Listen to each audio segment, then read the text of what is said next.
முதல் முறையாக என் வாழ்க்கையில் நான் பேசுகிற டைம் அளவுக்கு என்னை அறிமுகப்படுத்தின ஒரே மேடை இதுதான்.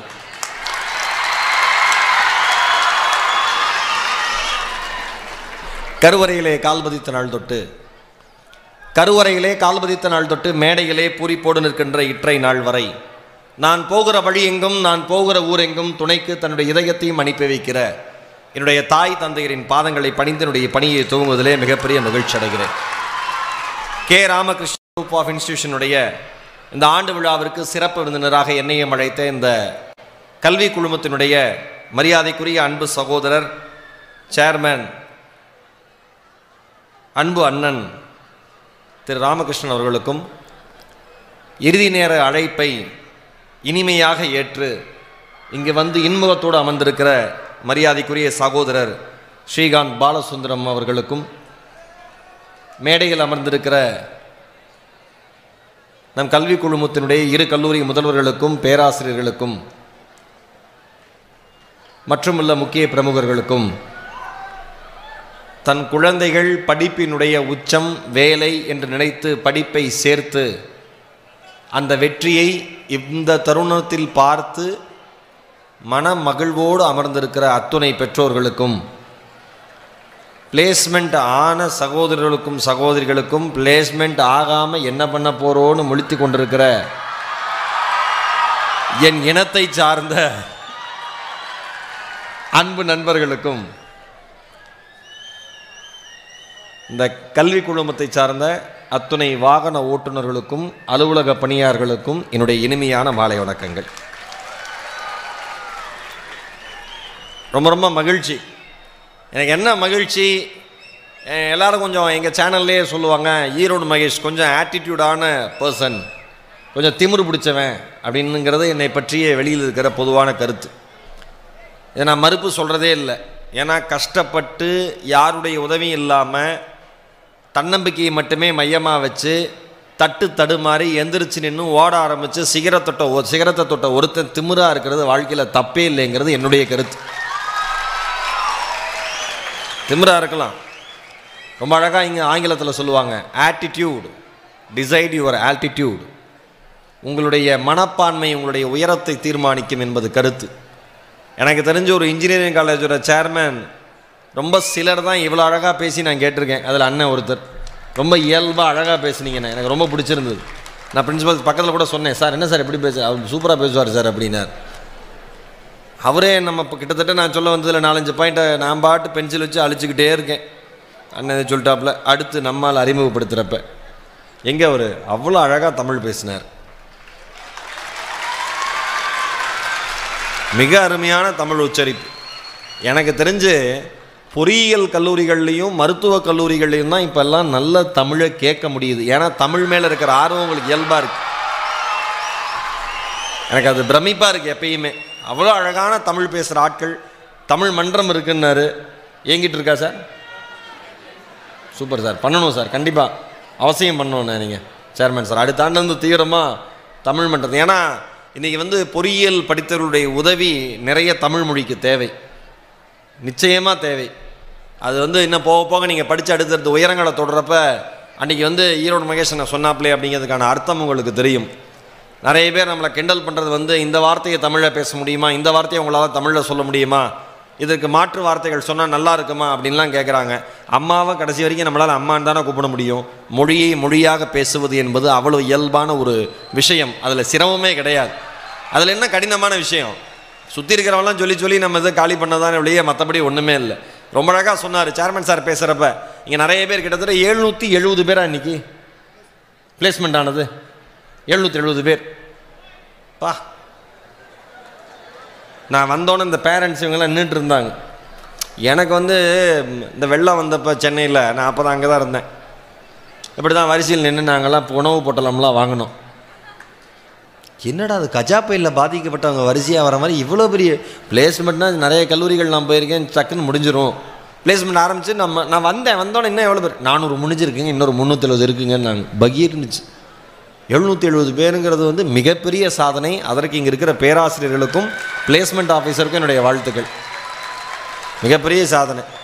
இன்னொன்று தெரிஞ்சுங்க, அண்ணன் அழகாக சொன்னார் சேர்மேன் சார், இன்ஜினியரிங் நாங்களாம் கூட கலக்கப்போதெல்லாம் நிறைய தடவை கலாச்சிருப்பாங்க. வெளியில் எந்த இதில் போனாலும் நம்ம இந்த காமெடி பண்ணுறவங்களுக்கு ஸ்பீக்கர்ஸ்க்கெல்லாம் என்ன ஒரு பிரச்சனைனா, எதை சொன்னால் கை திட்டவங்களோ அதை சொல்லிடுது, அதில் உண்மை இருக்கோ இல்லையோ, அதை சொன்னால் கொஞ்சம் சேஃப் சைடாக இருக்கும்னு. இன்ஜினியரிங் படித்தவங்களுக்கு வேலையாக கிடைக்காது, தெருவுக்கு 10 இன்ஜினியர் இருக்கான், 10 பேரில் 9 பேருக்கு வேலை இல்லை அப்படின்னா உடனேன்னு கை தட்டுறாங்க எல்லாம். இன்ஜினியர் படித்தா வேலை கிடைக்குமா கிடைக்காதான்னு என்னால் உறுதியாக சொல்ல முடியாது. ஆனால் ஒரு கல்லூரியில் படித்து முடித்து வெளியில் போகிறப்ப நீங்கள் இன்ஜினியராக போனீங்கன்னா நிச்சயமாக உங்களுக்கு வேலை கிடைக்கும். இன்றைக்கி ஸ்ரீகாந்த் சார் இருக்கார், கேட்கலாம். இன்றைக்கி கிராஜுவேட்ஸை எந்த கார்ப்பரேட்டும் எதிர்பார்க்குறதே கிடையாது. ஒரு டிசிஎஸ்ஸோ ஒரு விப்ரோவோ ஒரு என்ன சொல்கிறது, எந்த கம்பெனி நீங்கள் எடுத்துக்கிட்டாலும் எல்லா கம்பெனியுமே ஒரு இன்ஜினியரிங் படித்து முடித்த ஒரு கிராஜுவேட் எதிர்பார்க்குறது இல்லை. அவங்க ஆர்வத்தோடு காத்திருக்கிறது எதுக்கு தெரியுமா? ஒரு நல்ல இன்ஜினியருக்காக காத்திருக்காங்க. யாராவது ஒரு நல்ல இன்ஜினியர் வந்துட மாட்டாரா, நம்ம நிறுவனத்தை அடுத்த லெவல் கொண்டு போயிட மாட்டாராங்கிறது. ஸ்டீவ் ஜாப்ஸோட வாழ்க்கை வரலாறு நீ காலையிலேருந்து உட்காந்து படிச்சுட்டு இருந்தேன். அந்த மனுஷனுடைய வாழ்க்கை வரலாறு படித்ததுக்கப்புறம் வாழ்க்கையில் யார் வேணால் என்ன வேணால் சாதிக்கலாண்டாங்கிற மாதிரி இருந்தது. திருமணமாகாத இளம் காதலர்களுக்கு பிறந்த ஒரு பையன், திருமணமாகாத இளம் காதலர்களுக்கு பிறந்த ஒரு பையன். அந்த 2 பேர் குழந்தை பிறந்தோன்னு இனிமேல் குழந்தைய வளர்க்க முடியாதுன்னு சொல்லி ஒரு நடுத்தர குடும்பத்தில் இருக்கிற ஒரு பெற்றோர்கள்ட்ட போய் ஸ்டீவ் ஜாப்ஸை தத்து கொடுக்குறாங்க. மிக சாதாரணமான குடும்பம். வறுமைன்னா என்னன்னு ஸ்டீவ் ஜாப்ஸுக்கு தெரியும். படிக்கிறாரு, படிப்பில் கவனம் இல்லை. ஐயோ என்னடா அது செய்து ஆன்மீகம் பக்கம் போயிடலாமான்னு ஆன்மீகத்தில் தேட ஆரம்பிக்கிறாரு. இந்தியா தான் ஆன்மீக பூமின்னு இந்தியாவுக்கு வராரு. இந்தியாவுக்கு வந்து ஆன்மீகத்தை பற்றி ரிசர்ச் பண்ணிவிட்டு அதுக்கப்புறம் மறுபடியும் போய் ஆன்மீகம் அவருக்கு பிடிக்கல. வேறு இடத்துல நிலை தடுமாற்றம் என்னென்னவோ போகிறாரு. நடுவில் ஒரு 2 வருஷம் வெட்டியாக இருக்காப்புல, என்ன செய்கிறதுனே தெரியல. அதுக்கப்புறம் ஃப்ரெண்டோட கார் கேரேஜில் உட்காந்து ஆரம்பிக்கிறார் ஆப்பிள் நிறுவனத்தை. Computer design பண்ணுறாப்புல. கல்லூரியாக போய் இறங்குறார், ஏறி இறங்குறார். பாருங்க போகிற இடம் எல்லாமே நிராகரிப்பு. ஒரு விஷயம் சொல்லவா, வாழ்க்கை உங்களை அதிகமாக நிராகரித்தது என்றால், நல்லா இந்த வாக்கியத்தை மனசில் வச்சுங்க. வாழ்க்கையில் எந்த சூழ்நிலையிலும் இந்த வாக்கியம் உங்களுக்கு பயன்படும். வாழ்க்கை உங்களை அதிகமாக நிராகரித்தது என்றால் மிகப்பெரிய மரியாதை தருவதற்கு வாழ்க்கை காத்திருக்கிறது என்ற அர்த்தம். எல்லா இடத்துலையும் நிராகரிப்பு. தோத்து போறாரு. இன்வெஸ்ட் பண்ண ஆள் இல்லை. யாராவது இன்வெஸ்ட் பண்ணால் என்னுடைய கம்பெனி நான் பெரிய லெவலில் கொண்டு வந்துடுவேன் அப்படின்னு இவங்க 2 பேரும் பேசிக்கிறாங்க. ஒருத்தர் இன்வெஸ்ட் பண்ண வராரு.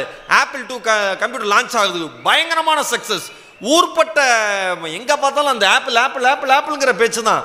அதுக்குள்ள கம்பெனிக்குள்ளேயே பிரச்சனை. ஸ்டீவ் ஜாப்ஸ் வெளியில் அனுப்புகிறாங்க, மறுபடியும் தோல்வி. வெளியில் போகிறாரு, என்ன பண்ணுறது தெரியல, சும்மாவே இருக்காரு. அவர் நெக்ஸ்ட் ஒரு கம்பெனி ஆரம்பிக்கிறாரு. 12 வருஷம் கழிச்சு ஆப்பிள் மிகப்பெரிய சரிவை சந்திக்கிறது, தோல்வியை சந்திக்கிறது. ஸ்டீவ் ஜாப்ஸ் இல்லாமல் வாழ்க்கையில் ஒன்றுமே பண்ண முடியாதான்னு அவங்க யோசிக்கிறாங்க. ஆப்பிளையும் நெக்ஸ்டையும் மெர்ஜ் பண்ணுறாங்க. மறுபடியும் ஸ்டீவ் ஜாப்ஸ் உள்ள வராரு. அதுக்கப்புறம் தான் ஆப்பிள் ஐஃபோன். இன்னைக்கு என்ன தெரியுமா, இன்னைக்கு உலகத்தில் யோசிச்சு பாருங்க, ஆப்பிள் ஐஃபோனும் மேக்புக் ப்ரோவும் வச்சுருந்தா அதெல்லாம் ஒரு பெரிய என்ன சொல்கிறது, ஒரு அங்கீகாரம் மாதிரி, நமக்கு ஸ்டேட்டஸ் ஐகான் மாதிரி. அதெல்லாம் நான் ஆப்பிள் ஐஃபோன் தான் யூஸ் பண்ணுறேன். என்ன யூஸ் பண்ணுறீங்க? 10+ X Max. சூப்பர். மேக்புக்கா? சூப்பர். நினச்சி பாருங்க, ஒவ்வொருத்தன் கையிலையும் இன்னைக்கு ஸ்டீவ் ஜாப்ஸ் இருக்கார். ஒவ்வொருத்தரோட கைகள்லையும் இன்னைக்கு ஸ்டீவ் ஜாப்ஸ் இருக்கார். மறந்துடாதீங்க, திருமணமாகாத இளம் காதலருக்கு பிறந்த மகன், வாழ்க்கையில் பிரச்சனைகளை தவிர வேறு எதுவும் சந்திக்காத ஒரு பையன், கையில் $100 பிஸ்னஸ் ஆரம்பித்த ஒரு பையன். அவர் 2011 இறந்து போனார் நினைக்கிறேன், 12 ஸ்டீவ் ஜாப்ஸ் இறந்து போனது. அவர் இறந்து போகிறப்ப அவருடைய சொத்து மதிப்பு 72,600 கோடி ரூபாய். 72,600 கோடி ரூபாய். உக்காந்து சைஃபர்லாம் போட்டு பார்த்தா விடிஞ்சிரும். நம்மளுக்கு அடுத்த ஆனுவல் டே வந்துடும். ஏன்? ஸ்டீவ் ஜாப்ஸு இன்ஜினியரிங் முடிச்சுவிட்டு எங்கேயாவது போய் ஒரு கிராஜுவேஷன் வாங்கிட்டு ஒரு கம்பெனியில் போய் வேலை செய்யலை. சேர்மேன் சார் சொன்னார்ல, நீங்கள் இனவெட்டிவாக என்ன பண்ண போகிறீங்க? எவன் ஒருவன் இன்ஜினியரிங் படிச்சுட்டு தன்னுடைய மூளையால் புதுமையாக ஒன்றை படைக்கிறானோ அந்த மனிதனுக்காக இந்த உலகம் காத்திருக்கிறது. அந்த மனிதன் இந்த கூட்டத்திலிருந்து வர வேண்டும் என்பது எங்களுடைய ஆசை. அவ்வளவுதான். சும்மா கலாச்சிக்கலாம் மாறி மாறி. நாமளே எவெல்லாம் இன்ஜினியரிங் அதிகமாக படிச்சுக்கிட்டே கலாய்க்கிறானோ அவன் சரியாக படிக்காதவனாக இருப்பான். எங்கள் அண்ணன் இன்றைக்கி பிபிஜி ஏஷியன் பெயிண்ட்ஸில் ப்ரொடக்ஷன் ஹெட்டாக இருக்கார். மிகப்பெரிய பதவி. எங்கள் அண்ணா 10th school first, 12th school first, UG gold medal, PG இங்கே தான் பண்ணார். REC ரீஜனல் இன்ஜினியரிங் காலேஜ் இப்போ நிட்டாக மாற்றிட்டாங்க, நேஷனல் இன்ஸ்டியூட் ஆஃப் டெக்னாலஜியாக மாற்றிட்டாங்க. இங்கே தான் பண்ணார், கோல்டு மெடலிஸ்ட்டு. கேம்பஸில் செலக்ட் ஆனார். கேம்பஸில் செலக்ட் ஆனது ஒரே ஒரு நிறுவனம், ஏஷியன் பெயிண்ட்ஸ் மட்டும்தான். வெளியில் அனுப்பவே மாட்டேங்கிறாங்க. எப்போ ஒரு வேறு கம்பெனி போகணும்னு நினச்சாலும் அங்கேருந்து வைஸ் பிரசிடென்ட் யூஎஸ்லேருந்து வந்து பேசி சமாதானப்படுத்தி நீ என்ன கேட்குறே கொடுத்துட்றேங்கிறாங்க. எங்கள் அண்ணனுக்கு இதுக்கு அவ்வளோ அற்புதமான வாழ்க்கை, மிகப்பெரிய போஸ்டிங்கு, வேற லெவல், டெய்லி மீட்டிங் உலகம் முழுக்க பறந்துக்கிட்டு இருக்காரு. ஆனால் எங்கள் அண்ணனுடைய மனசில் குறை என்ன தெரியுமா? 12ஆம் வகுப்பு முடிச்சுட்டு இன்ஜினியரிங் எடுத்து படிக்கணும்னு நினச்சாரு. மிக ஏழ்மையான குடும்பம். எங்கள் அம்மா அப்பாவால் இன்ஜினியரிங் படிக்க வைக்க முடியல. அப்பா இன்னும் அதுக்கு வருத்தப்படுறாரு. எங்கள் அண்ணன் சொல்கிறான், நான் மட்டும் அந்த பீரியடில் இன்ஜினியரிங் படிச்சிருந்ததுன்னா இன்றைக்கி நான் எந்த உயரத்தில் இருக்கணும் அது மாதிரி 10 மடங்கு உயரத்தில் நான் இருந்திருப்பேன். வறுமை, காலம், சூழல் என்னால் பண்ண முடியலடான்னு இன்றைக்கி சொல்கிறாரு. அவ்வளோ பெரிய பதவியில் இருந்துட்டு எல்லாமே அப்படி தான், எல்லா படிப்புமே அப்படி தான். நீங்கள் நினைக்கிற மாதிரிலாம் இல்லை. தமிழ்நாடு எடுத்து படித்தப்ப என்னங்க தமிழ்நாடு எடுத்து படிக்கிறீங்க? 1984 எம்ஏ எம்எட் முடித்தவனுக்குலாம் வேலை கிடைக்கல, நீங்கள் எடுத்து படிக்கிறீங்க. நாங்கள் எல்லாம் தமிழ் படிச்சுட்டு வெளியில் வந்தாங்க. நான் தமிழ் மொழி இதயத்திலே எடுத்துகிட்டு வெளியில் வந்தேன். என்ன தமிழ் காப்பாற்றுச்சு. இவ்வளோ தான் வித்தியாசம். ப்ராஜெக்ட்னு ஒன்று கொடுத்தா ப்ராஜெக்ட் பண்ணணும்.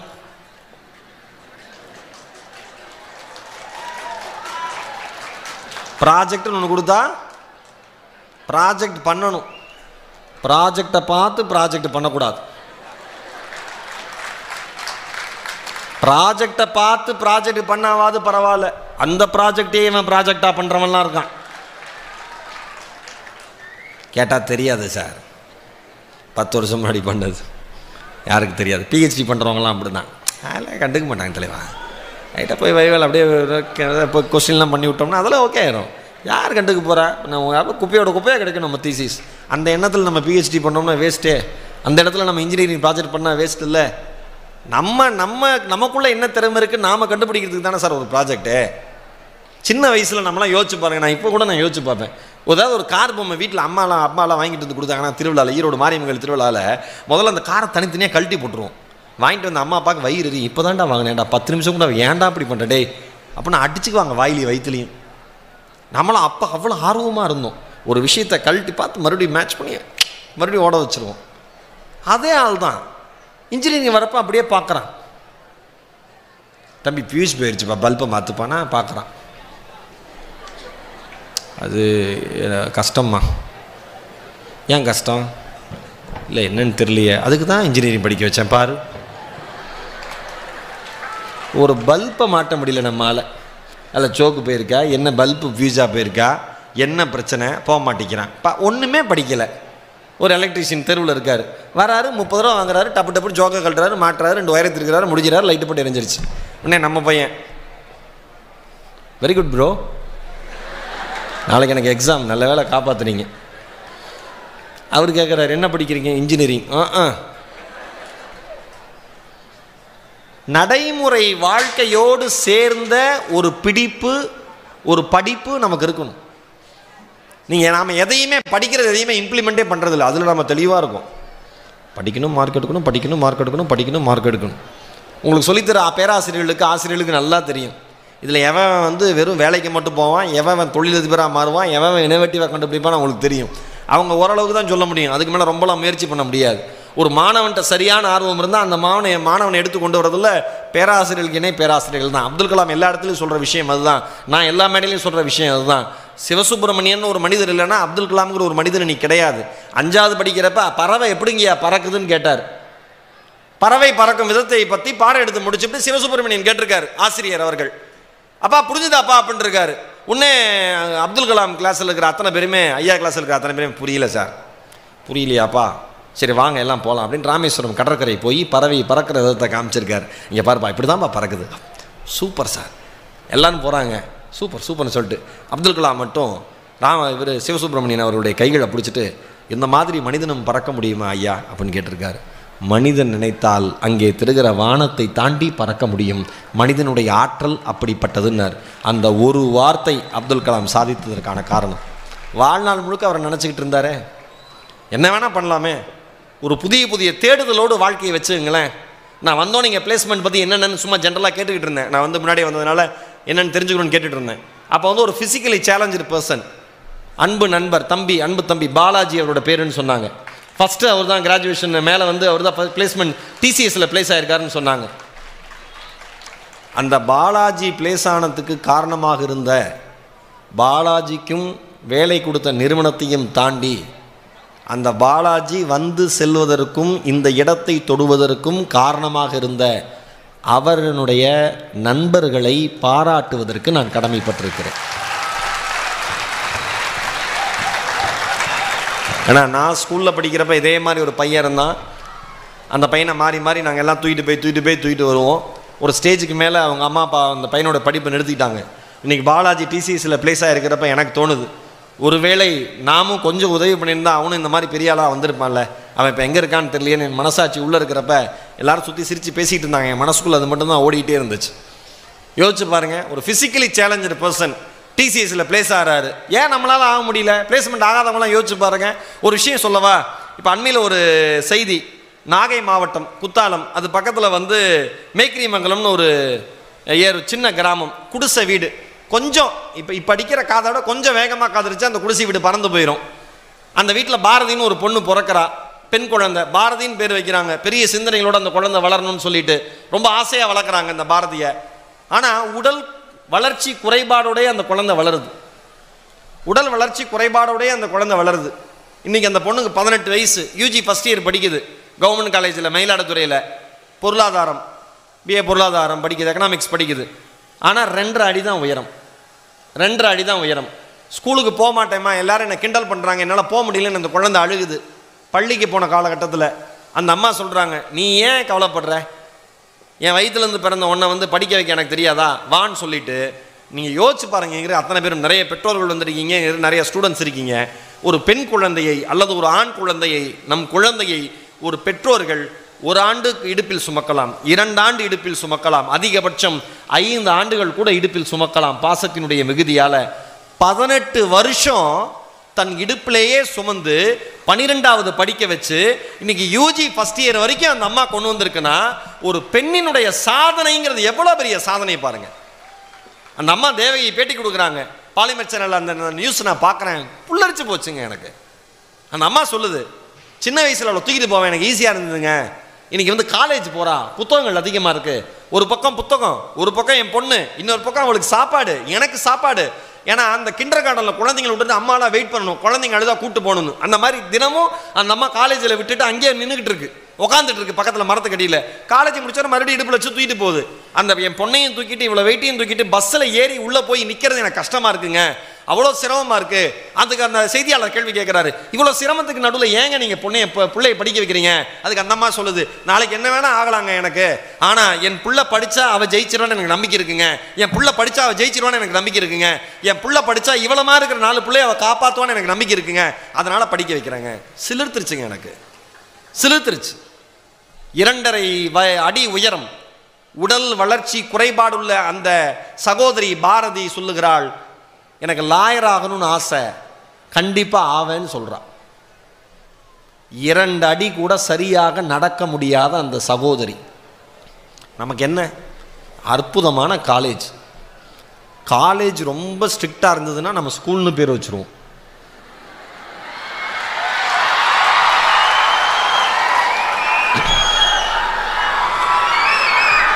நேற்று ஒருத்தர் கேட்டார், சேர்மன் சார், மகேஷ் சார், நேற்று நைட்டு இந்த திருச்சி பஸ் ஸ்டாண்ட் வரமா எனக்கு பழைய நினைவுகள். அங்கே ஒரு சப்பாத்தி கடை இருக்கணும்னே கார்னரில், இந்த பாம்பே சப்பாத்தி ஸ்டால், பாதாம் பால்லாம் விற்பாங்கல்ல. சரி பாதாம் பால் குடிப்போம், ரொம்ப வருஷம் ஆச்சு அப்படின்ட்டு ராத்திரி ஒரு 1 மணிக்கு நடந்து போய் பாதாம் பால் குடிச்சிட்டு இருந்தேன். அப்போ நம்ம அன்பர்கள், நம்ம ரசிகர்கள்லாம் பார்த்துக்கிட்டு எல்லாம் ஃபோட்டோலாம் எடுத்துகிட்டு, என்ன சார் ஃபங்க்ஷனான்னு கேட்டாங்க. ஆமாம் சார். எங்கே ஃபங்க்ஷன்னு கேட்டாங்க. இந்த ராமகிருஷ்ணா இன்ஜினியரிங் காலேஜில். ஸ்கூல்லன்னு சொல்லுங்கள் சார்.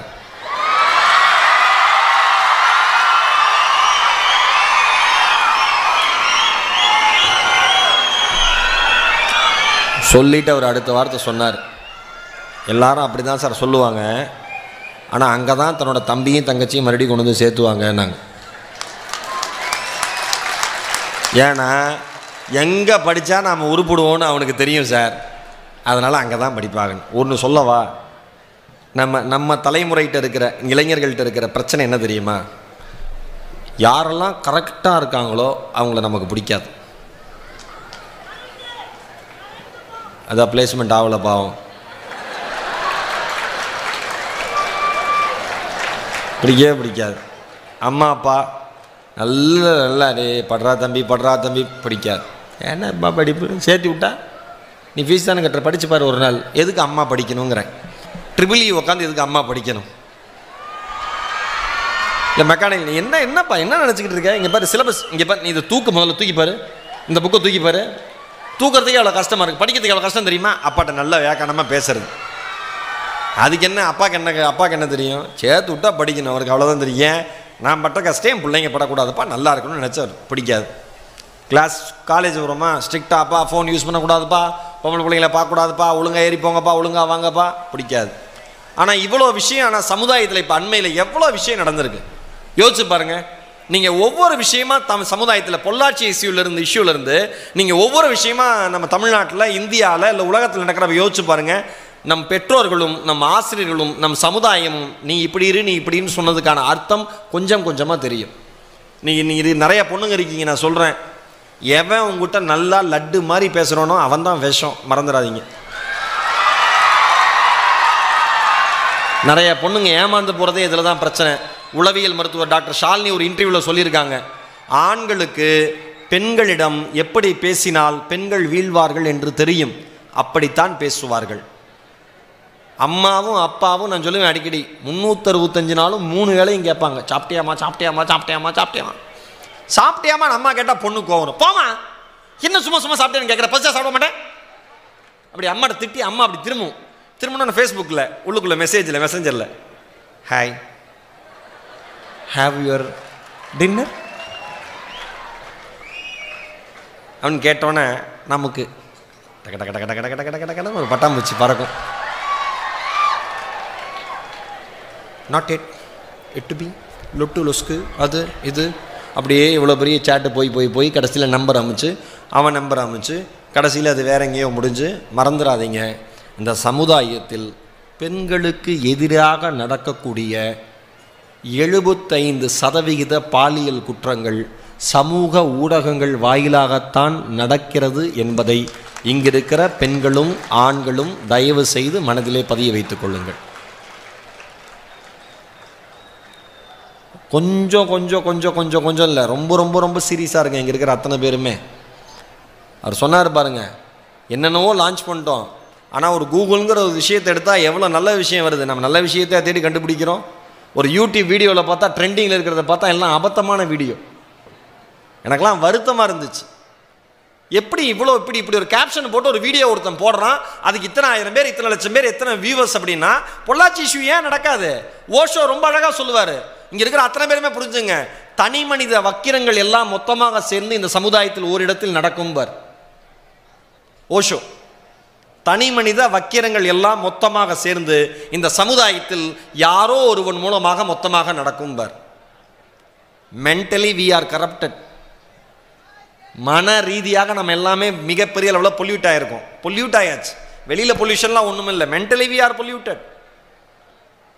நீங்கள் எல்லாம் கொஞ்சம் சீரியஸாக இருங்க, ஓடுங்க வாழ்க்கையில். என்னை அறிமுகப்படுத்துகிறப்ப சொன்னோன்னே எல்லாம் கைத்தட்டினீங்க, காதலிச்ச பொண்ணையே கல்யாணம் பண்ணவர் அப்படின்னு சொன்னோன்னே. என்னோட காதல் இருக்க கதெல்லாம் அப்புறம் இன்னொரு நாள் சொல்கிறேன், அதெல்லாம் ரொம்ப காமெடியாக இருக்கும். இருக்கிறதுலே பெஸ்ட்டு காமெடி அதுதான். நான்லாம் லைஃப்பில் எனக்கெல்லாம் இன்னைக்கு சாப்பாட்டு கஷ்டப்பட்டுருக்கேன் நண்பா, ஒருவேளை உணவு கஷ்டப்பட்டுருக்கேன். எங்கள் அப்பா 3 நாள் முன்னாடி வீட்டிலேருந்து கிளம்புனேன். விஜய் டிவி ஷூட் முடிச்சுட்டு அப்படியே கடலூர் ப்ரோக்ராம், கடலூர் திருவண்ணாமலை திருவண்ணாமலையிலேருந்து திருச்சி வந்தேன். எங்கள் அப்பா இப்போ 4 நாள் முன்னாடி சொல்லி எழுறாரு, ஒரு வயசில் உனக்கு தேவையான எதையுமே நான் வாங்கி கொடுக்கலையடான்னு சொல்லி அழுதார். அவ்வளோ கஷ்டப்பட்டு தான் எல்லாருமே வந்திருக்கோம். சென்னையில் பேச்சு போட்டிக்கெலாம் வந்த சமயத்தில் பேச்சு போட்டி பேசுகிறப்ப பாண்டி பஜாரில் ரோட்டோரமாக ஒரு கடை இருக்கும். அந்த கடை பக்கத்தில் தான் வழக்கமாக யார் எங்கள் பேச்சு போட்டிக்கெலாம் ஸ்டேட் லெவல் காம்படிஷன், டிஸ்ட்ரிக்ட் லெவலில் ஜெயிச்சு ஸ்டேட் லெவல் போகிறப்ப அங்கே தான் ரூம் போடுவாங்க. பக்கத்தில் ஒரு சுமாரான ஒரு லாட்ஜ் இருக்கும். நான் அங்கேருந்து இறங்கி நடந்து வருவேன், ஏன்னா மொத்தமாக காசு கொடுத்துருவாங்க. கம்மியான காசில் சாப்பிட்டா அடுத்தடுத்த பணத்தை அடுத்தடுத்த நாளைக்கு காசு சாப்பாட்டுக்கு வச்சுக்கலாங்கிறதுனால. ஏன்னா பக்கத்தில் ஒரு குட்டி பையன் சாப்பிட்டுக்கிட்டு இருந்தான். அவன் சாப்பிட்டுட்டு 3 பூரியில் ஒரு பூரி மிச்சம் வச்சுட்டு போயிட்டான். எனக்கு பூரி அவ்வளோ பிடிக்கும் சின்ன வயசில். காசு இல்லை கையில், அந்த மிச்சம் வச்சுட்டு போன பூரி எடுத்து சாப்பிட்டேன். நான் சாப்பிட்டு முடிச்சுட்டு கை கழுவுறப்ப அந்த தோசை மாஸ்டர் கூப்பிட்டாரு, தம்பி நீ அந்த மிச்சம் வச்ச பூரி நீ எடுத்து சாப்பிட்டேன், எனக்கு மனசு கஷ்டமாக இருந்ததுப்பா, நீ என்னோட சாப்பிட்றியானாரு. வேண்டான்னு சொல்லிட்டு அவமானத்தில் குறுகி ஓடி போயிட்டேன். இப்போ அதே பாண்டி பஜாருக்கு எதிர்த்த மாதிரி நான் என்னுடைய அவுடி காரில் போயிட்டுருக்கேன், என்னோட பென்ஸ் காரில் போயிட்டுருக்கேன், என்னோட ஃபார்ச்சுனரில் போயிட்டுருக்கேன். யோசிச்சு பாருங்க, எவ்வளோ பெரிய வளர்ச்சி, எவ்வளோ பெரிய வெற்றின்னு. வாழ்க்கையில் யாரும் கஷ்டப்படாமல் வரவே முடியாது. இன்றைக்கி இருக்கிற இளைஞர்களுக்கு என்ன தெரியுமா பிரச்சனை? கஷ்டப்படாமல் ஜெயிக்கணும்னு நினைக்கிறீங்க. கஷ்டப்படுங்க, அவமானப்படுங்க, அசிங்கப்படுங்க. அப்பா வந்து அவ்வளோ ஸ்ட்ரிக்ட்டு, அப்பா அவ்வளோ ஸ்ட்ரிக்ட்டுன்னு எல்லாரும் சொல்கிறீங்கல்ல. அப்பா மேலே சில பேர்லாம் அப்பாவை, என்னுடைய நண்பர்கள்லாம் நான் ஸ்கூல் படிக்கிறப்ப, காலேஜ் படிக்கிறப்ப பேசி கேட்டிருக்கேன். அப்பாவை அசிங்கமான வார்த்தைகளை சொல்லி திட்டுவாங்க. அந்த அளவில் தானே எனக்கு நிம்மதியே இல்லைம்பாங்க. ஆனால் ஒன்று சொன்ன, அப்பா அவ்வளோ கொடூரமான ஆளாக அவங்க முன்னாடி தெரிகிறார்ல. அவர் வேலை செய்கிற இடத்துல போய் பாருங்கள், ஒரு சாதாரண பியூனாக இருப்பார், இல்லை ஒரு கடையில் ஒரு சாதாரண ஒரு டெக்ஸ்டைல் ஷாப்பில் ஒரு சாதாரண சேல்ஸ்மேனாக இருப்பார். உங்கள் அப்பா உங்களுக்கு பெரிய ஆளாக இருப்பார், அங்கே ரொம்ப ரொம்ப சாதாரணமான ஆளாக இருப்பார். ஓனருக்கு செருப்படுத்து போடுறவராக இருப்பார், ஓனர் காரை துடைச்சி விடுறவராக இருப்பார், என்ன வேணா ஏன் கழிவறையை சுத்தப்படுத்துகிற தொழிலாளியாக கூட இருப்பார். என்னை பொறுத்தவரைக்கும் யார் தெரியுமா உண்மையான தியாகி? தன்னுடைய குடும்பத்திற்காக, தன்னுடைய குழந்தைகளுக்காக, தன்னுடைய குழந்தைகளுடைய எதிர்காலத்திற்காக தன்னுடைய தன்மானத்தை அடகு வைத்து விட்டு ஒரு இடத்தில் வேலை செய்து அதற்கான வருமானத்தை வைத்து ஒரு குடும்பத்தை காப்பாற்றுறான் பாருங்க ஒரு ஆம்பளை, அவன் தான் தியாகி.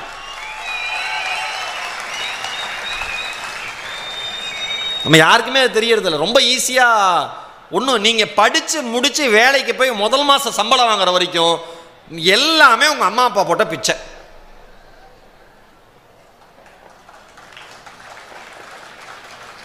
முதல் மாதம் சம்பளம் வாங்கி அடுத்த நாள் நீங்கள் வாழ்கிற வாழ்க்கை தான் உங்கள் காலில், உங்கள் சொந்த காலில் நீங்கள் நிற்கிறீங்க, நீங்கள் வாழ்கிறீங்கிறதுக்கான அர்த்தம்.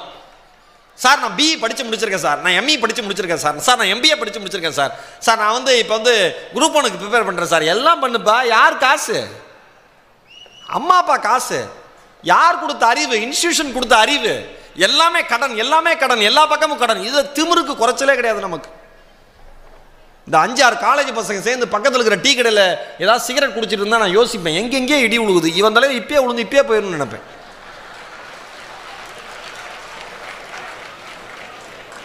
இன்னைக்கு பெருமையாக போச்சு.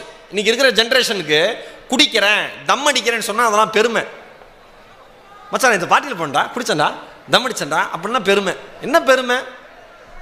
அடித்து தோலை உரிக்கணும் எல்லாரையும். ஒன்று சொல்லவா? ஒரே ஒரு விஷயம் சொல்கிறேன், மனசாட்சி இருந்தால் நீங்கள் யோசிச்சு பாருங்கள். இன்னைக்கு கிராஜுவேஷன் எல்லாம் முடிஞ்சிருது. இன்னும் ஒரு நாள் நீங்கள் தூங்கி எந்திரிச்சு, நீங்கள் அம்மா அப்பா தூங்கிட்டு இருக்கிறப்ப நீங்கள் எந்திரிச்சு போய் நடு இரவில் நடுநிசியில் போய் அந்த தாயுடைய முகத்தையும் தந்தையோட முகத்தையும் ஒரே ஒரு நிமிஷம் பாருங்கள். உங்களோட அம்மா அப்பா முகத்தை ஒரே ஒரு நிமிஷம் பாருங்கள். வாழ்க்கையில் வாழ்க்கை மொத்தத்தையும் உங்களுக்கு கொடுத்துட்டு எப்படியாவது என் பையன் முன்னேறிடுவான், கடைசி காலத்தில் உட்கார வச்சு 2 வாய் சோறு போடுவாங்கிற சின்ன ஆசையோடு அந்த 2 ஜீவன்களும் படுத்திருக்கிற அந்த விதத்தை பார்த்தீங்கன்னா வாழ்க்கையில் எந்த தப்பும் பண்ணணும்னு உங்களுக்கு தோணாது. எனக்கெல்லாம் வெறி நண்பா, வெறி. எங்கள் அம்மா காது கேட்காது. உலகம் முழுக்க ஈரோடு மகேஷோட பேச்சை கேட்டு சிரிக்கிறாங்க. ஈரோடு மகேஷ் பேசுனா கை தட்டுறாங்க. ஈரோடு மகேஷனுடைய தமிழ் உச்சரிப்பு அவ்வளோ அழகாக இருக்கும். அவர் பேசுகிற தமிழ் கேட்கவே இனிமையாக இருக்கும். அவ்வளோ செய்யுள் தெரியும், அவ்வளோ இது தெரியும். எல்லாருமே எல்லாம் சொல்லுவாங்க. உலகம் முழுக்க வருஷத்துக்கு 40 உலக நாடுகளுக்கு பயணம் போகிறேன். டிவி இண்டஸ்ட்ரியில் அதிகமாக ஜிஎஸ்டி கட்டுற ஒரே ஆள் நான் தான். பெருமையாக திமுறா சொல்லுவேன், தமிழ் படிச்சுட்டு. இன்கம் டேக்ஸ் நோட்டீஸே வந்துடும் வீட்டுக்கு. அங்கே போய் பார்த்தா அங்கேயும் நம்ம ரசிகர்கள் தான். என்னப்பா சார் அப்படின்ட்டு அங்கே ஒரு 1/2 மணி நேரம் பேசிட்டு கட்டிடுறேன் சார்ன்ட்டு வருவேன். அம்மா காது கேட்காது. சொந்தக்காரங்களாம் அவ்வளோ கிண்டல் பண்ணுவாங்க, இந்த குடும்பம்லாம் அவ்வளோ சிறப்பாக வராது அது இதுன்னு சொல்லிட்டு. அப்போ அதோட அர்த்தம்லாம் எனக்கு புரியல. வளர வளர அவர்கள் பேசின வார்த்தைகளுடைய வீரியும் வலியும் எனக்கும் இன்னும் அந்த மனசில் இருக்குது. எங்கள் அம்மா எதை பற்றியும் கவலைப்பட்டதில்லை. என்னை வந்து விகடனில் கேட்டாங்க, ஆனந்த விகடன் பத்திரிகையில், யார் உங்களுடைய ரோல் மாடல்னு கேட்டப்போ நான் அம்மான்னு சொன்னேன். ஏன் அப்படின்னா, தன் குழந்தைக்கு தனக்கு காது கேட்காதுங்கிற குறை தெரியக்கூடாதுங்கிறதுக்காகவே எனக்கு நினைவு தெரிஞ்சு ரொம்ப வருஷம் கழித்து தான் அம்மாவுக்கு காது கேட்காதுங்கிறது எனக்கு தெரியும். அவ்வளோ ஸ்மார்ட்டாக பிஹேவ் பண்ணுவாங்க. நானும் ரவுடி தான் படத்தில் நயன்தாரா மேடம் லிப் ரீடிங் பண்ணி கண்டு பேசுவாங்கல்ல, எங்கள் அம்மா 1000 நயன்தாரா.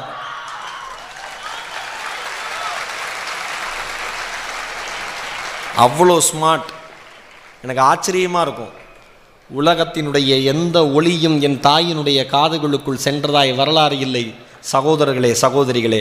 ஆனால் அவர் வளர்த்த பிள்ளை ஈரோடு மகேஷனுடைய ஒளி இந்த உலகம் முழுவதும் கேட்டுக்கொண்டிருக்கிறது என்பது ஒரு தாயினுடைய தைரியத்திற்கு கிடைத்த பாராட்டு. அம்மா சொல்லுவாங்க, யார் யாரெல்லாம் அவமானப்படுத்தினாங்களோ அவங்க முன்னாடி கம்பீரமாக நிற்கணும்டா. அடுத்தவருடைய எங்கள் அம்மா அவங்க வேறு லெவல். இன்றைக்கும் படித்து ஏதாவது ஒரு நல்ல பாயிண்ட் இருந்ததுன்னா கிழிச்சு வச்சுருவாங்க சார். நான் எப்போ அம்மா ஈரோட்டில், இப்போ சென்னை வந்துட்டாங்க, ஈரோட்டில் இருக்கிறப்பெல்லாம் நான் போகிறப்போ ஒரு பைண்டிங் பண்ணி எங்கள் அப்பா கொடுப்பார். பைண்ட் பண்ணி அப்படியே இந்தடா இதெல்லாம் ஸ்டேஜுக்கு யூஸ் பண்ணிக்கோ, அம்மா எடுத்து வச்ச பாயிண்ட்ஸ் அப்படின்னு சொல்லிட்டு.